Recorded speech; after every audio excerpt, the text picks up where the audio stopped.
Hello, my friends. I'm glad you're here. Well, last week's episode was a bit on the horrific side, wasn't it? So I think this week we ought to go with something a little bit lighter. Say, cannibalism. Yeah, that works. Sleep well.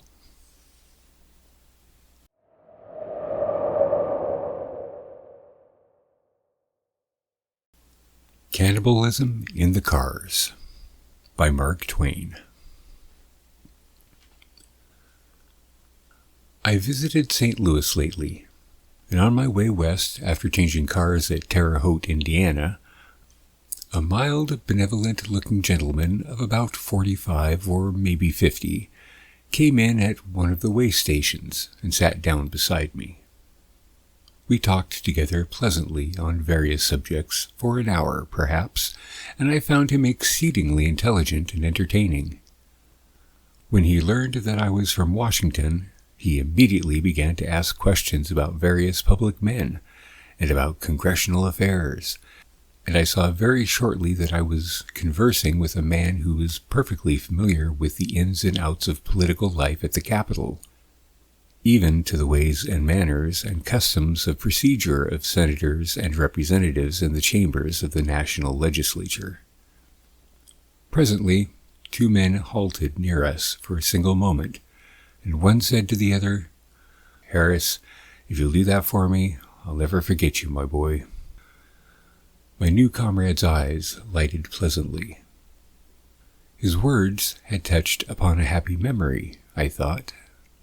Then his face settled into thoughtfulness, almost into gloom. He turned to me and said, "Let me tell you a story. Let me give you a secret chapter of my life, a chapter that has never been referred to by me since its events transpired. Listen patiently, and promise that you will not interrupt me." I said I would not, and he related the following strange adventure, speaking sometimes with animation, sometimes with melancholy, but always with feeling and earnestness.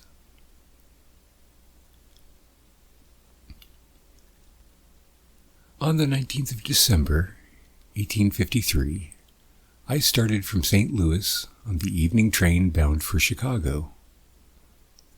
There were only 24 passengers, all told. There were no ladies and no children. We were in excellent spirits, and pleasant acquaintanceships were soon formed. The journey bade fair to be a happy one, and no individual in the party, I think, had even the vaguest presentiment of the horrors we were soon to undergo. At 11 p.m. it began to snow hard. Shortly after leaving the small village of Weldon, we entered upon that tremendous prairie solitude that stretches its leagues on leagues of houseless dreariness far away toward the Jubilee settlements. The winds, unobstructed by trees or hills, or even vagrant rocks, whistled fiercely across the level desert, driving the falling snow before it like spray from the crested waves of a stormy sea. The snow was deepening fast, and we knew by the diminished speed of the train that the engine was plowing through it with steadily increasing difficulty. Indeed, it almost came to a dead halt sometimes in the midst of great drifts that piled themselves like colossal graves across the track. Conversation began to flag. Cheerfulness gave place to grave concern.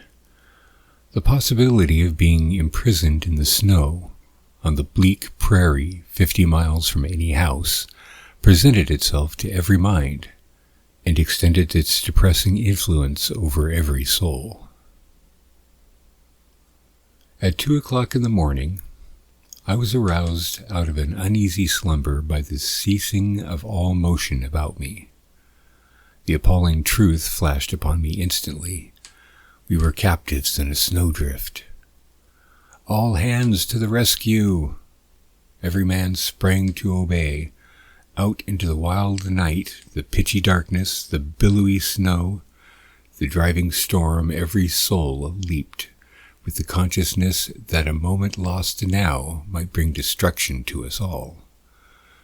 Shovels, hands, boards, anything, everything that could displace snow was brought into instant requisition.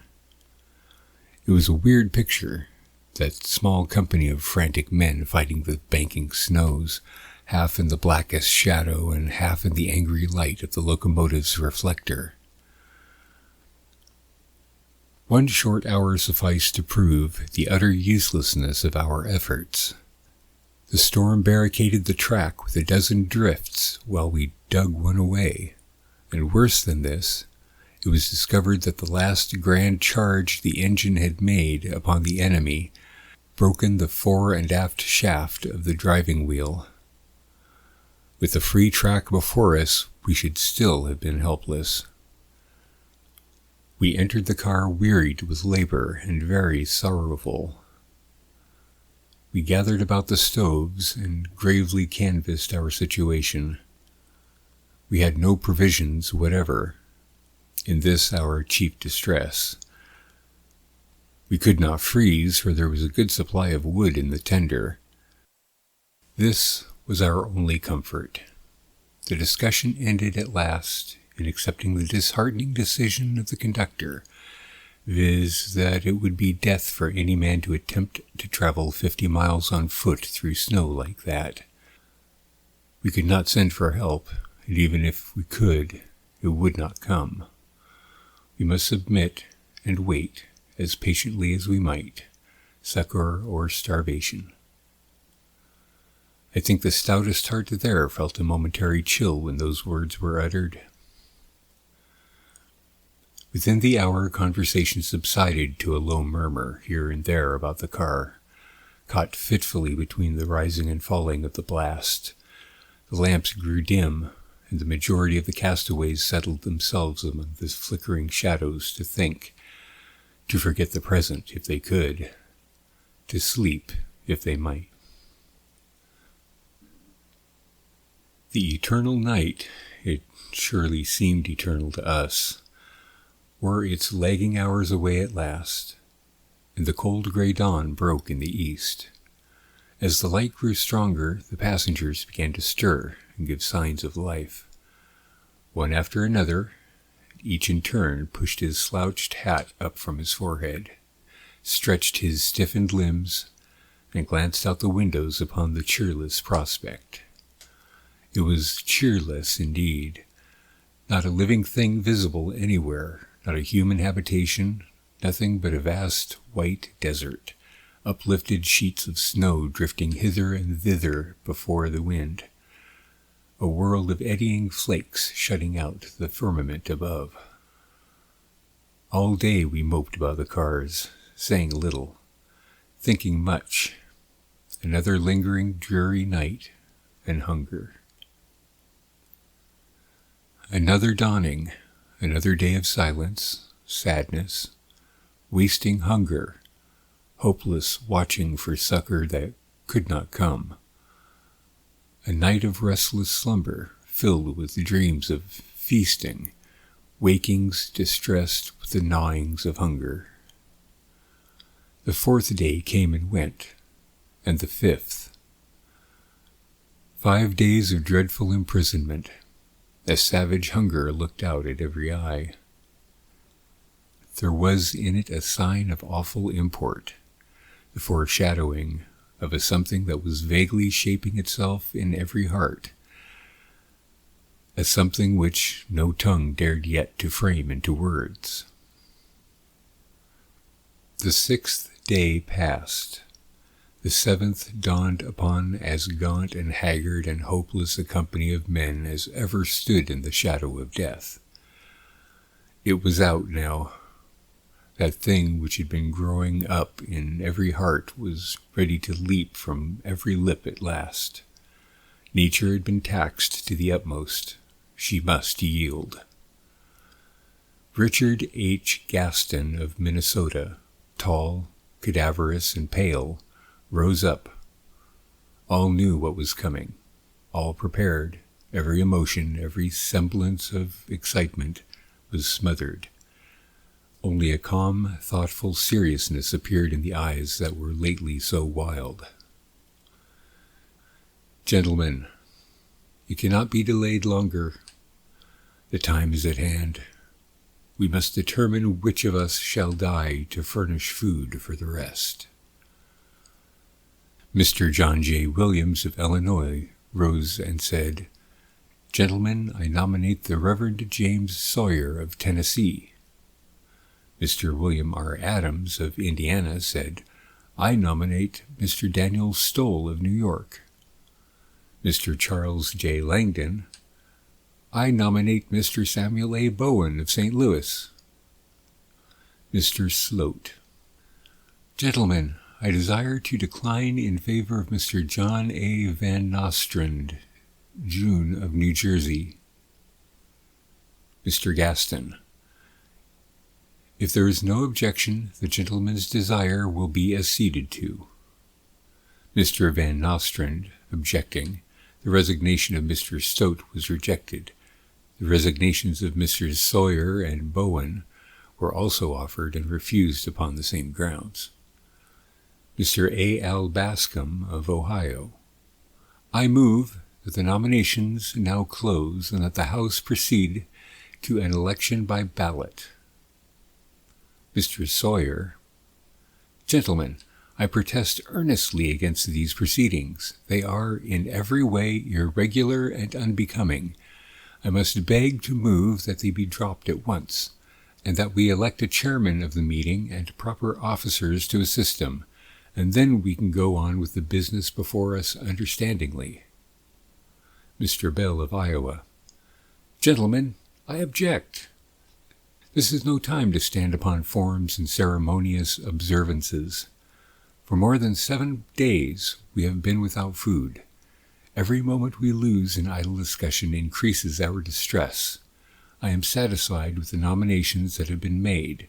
Every gentleman present is, I believe, and I, for one, do not see why we should not proceed at once to elect one or more of them. I wish to offer a resolution." Mr. Gaston, "It would be objected to, and have to lie over 1 day under the rules, thus bringing about the very delay you wish to avoid. The gentleman from New Jersey," Mr. Van Nostrand, "Gentlemen, I am a stranger among you. I have not sought the distinction that has been conferred upon me, and I feel a delicacy." Mr. Morgan of Alabama, interrupting, "I move the previous question." The motion was carried, and further debate shut off, of course. The motion to elect officers was pressed, and under it Mr. Gaston was chosen chairman, Mr. Blake, secretary, Messrs. Holcomb, Dyer, and Baldwin, a committee on nominations, and Mr. R. M. Howland, purveyor, to assist the committee in making selections. A recess of half an hour was then taken, and some little caucusing followed. At the sound of the gavel, the meeting reassembled, and the committee reported in favor of Messrs. George Ferguson of Kentucky, Lucien Herman of Louisiana, and W. Messick of Colorado as candidates. The report was accepted. Mr. Rogers of Missouri, "Mr. President, the report being properly before the House now, I move to amend it by substituting for the name of Mr. Herman that of Mr. Lucius Harris of St. Louis, who is well and honorably known to us all. I do not wish to be understood as casting the least reflection upon the high character and standing of the gentleman from Louisiana, far from it. I respect and esteem him as much as any gentleman here present possibly can. But none of us can be blind to the fact that he has lost more flesh during the week that we have lain here than any among us. None of us can be blind to the fact that the committee has been derelict in its duty, either through negligence or a graver fault, in thus offering for our suffrages a gentleman who, however pure his own motives may be, has really less nutriment to him. The chair. The gentleman from Missouri will take his seat. The chairman cannot allow the integrity of the committee to be questioned save by the regular course, under the rules. What action will the House take upon the gentleman's motion? Mr. Halliday of Virginia. I move to further amend the report by substituting Mr. Harvey Davis of Oregon for Mr. Messick. It may be urged by gentlemen that the hardships and privations of a frontier life have rendered Mr. Davis tough. But, gentlemen, is this a time to cavil at toughness? Is this a time to be fastidious concerning trifles? Is this a time to dispute about matters of paltry significance? No, gentlemen, bulk is what we desire. Substance, weight, bulk. These are the supreme requisites now. Not talent, not genius, not education. I insist upon my motion. Mr. Morgan, excitedly.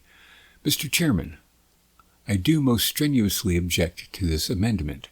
The gentleman from Oregon is old, and furthermore is bulky only in bone, not in flesh.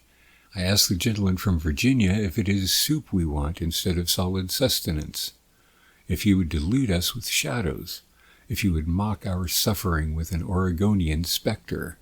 I ask him if we can look upon the anxious faces around him, if he can gaze into our sad eyes, if he can listen to the beating of our expectant hearts, and still thrust his famine-stricken fraud upon us.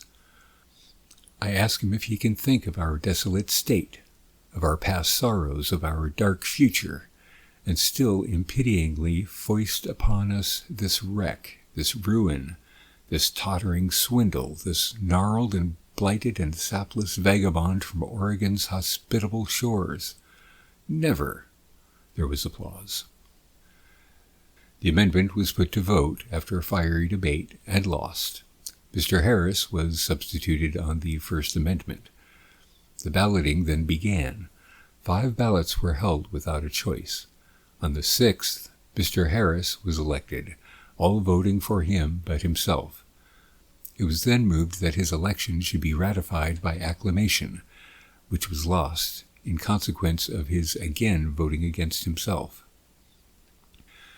Mr. Radway moved that the House now take up the remaining candidates and go into an election for breakfast. This was carried.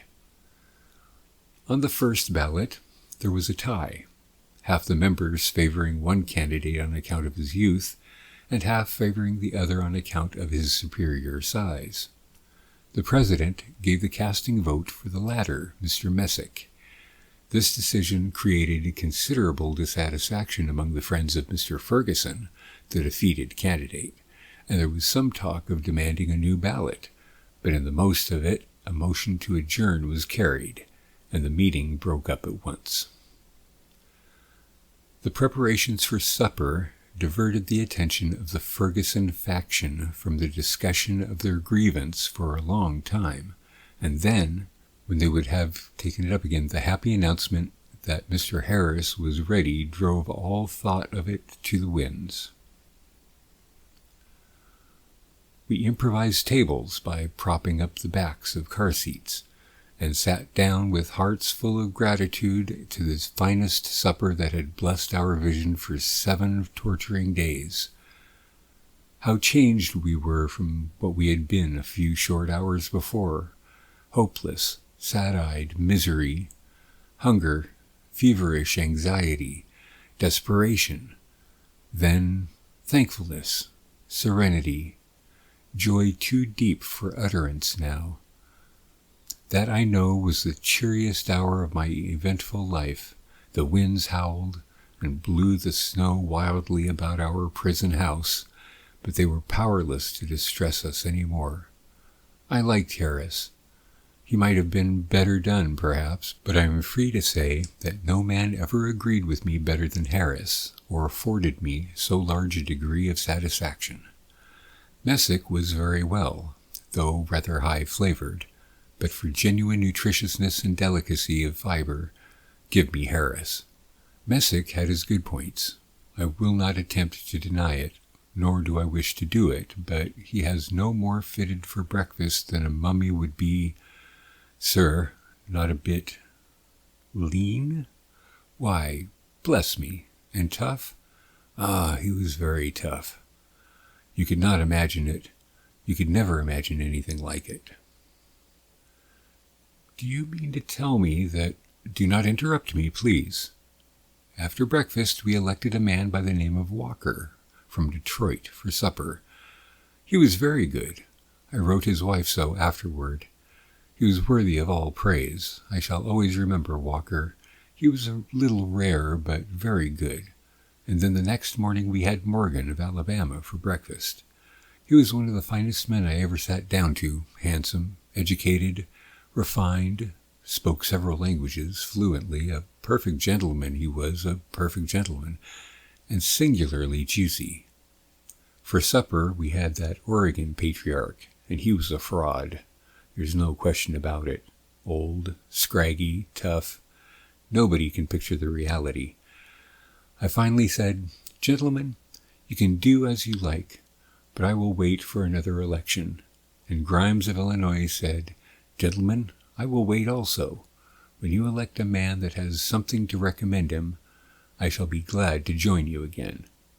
It soon became evident that there was general dissatisfaction with Davis of Oregon, and so, to preserve the good will that had prevailed so pleasantly since we had had Harris, an election was called, and the result of it was that Baker of Georgia was chosen.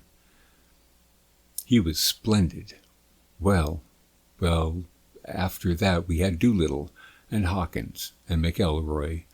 There was some complaint about McElroy because he was uncommonly short and thin, and Penrod, and two Smiths, and Bailey. Bailey had a wooden leg, which was a clear loss, but he was otherwise good, and an Indian boy, and an organ grinder, and a gentleman by the name of Buckminster, a poor stick of a vagabond that wasn't any good for company and no account for breakfast. We were glad we got him elected before relief came. And so the blessed relief did come at last. Yes, it came one bright sunny morning just after election. John Murphy was the choice, and there never was a better, I am willing to testify.